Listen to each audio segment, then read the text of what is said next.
tayo pong lahat ay nagkakasama ngayon upang i-celebrate po natin. Ano po, i-dedicate po natin si Baby CJ sa ating Panginoon.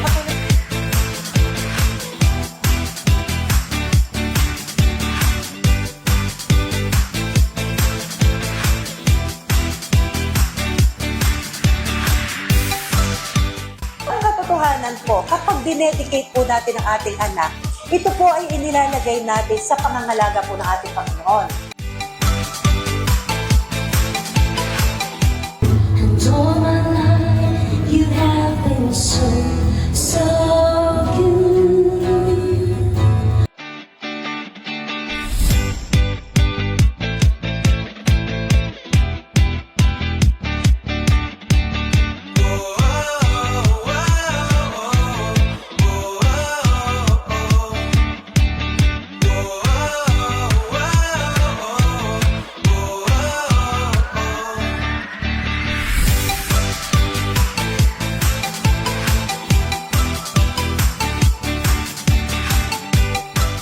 Ama naming Diyos na makapangyarihan, sa kapamahalaan na iyong pinagkaloob sa akin, O God, inihahandog po namin ang batang ito sa iyo na si Baby Crystal Jane.